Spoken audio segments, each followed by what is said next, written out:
ওই দেখ মাটি পাগলা চলে আসছে, আমার সাথে মস্তানি করলে মাটি মেরে দেবো। এই নে মাটি পাগলা 500 টাকা, ওই বুড়ার ডালে গিয়ে মাটি ঢেলে দে, ডাল খারাপ হলে তোরা আরো টাকা দেবো। ঠিক আছে ভাই, আমি এখনই মাটি মিশাচ্ছি। এই তোরা আমার সাথে চল, চুপ করে দেখি। আয় আয় আমার সাথে আয়।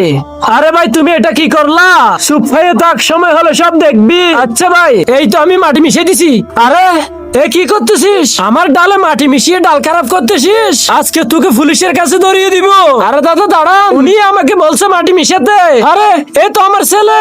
আরে ফালা রে ফালা, ধরা খাইছি রে, ফালা ফালা ফালা। এই দাঁড়া, তুই এত খারাপ, আজকে থেকে যেন তোকে আমার বাড়িতেই না দেখি।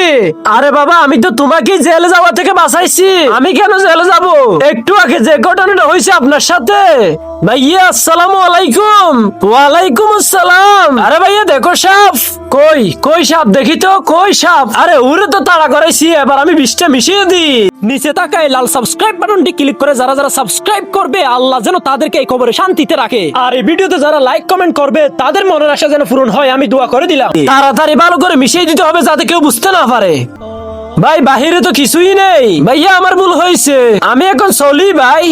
হ্যাঁ, আমার সৎ ভাইয়ের ডালে আমি বিষ মিশাই দিছি, এবার ওর দোকানে যেই ডাল খাবে সেই মারা যাবে। আর কাস্টমার মারা গেলে তার জন্য মানুষ মামলা করবে, আর তখন সে জেলে যাবে, সব সম্পত্তি আমার হবে।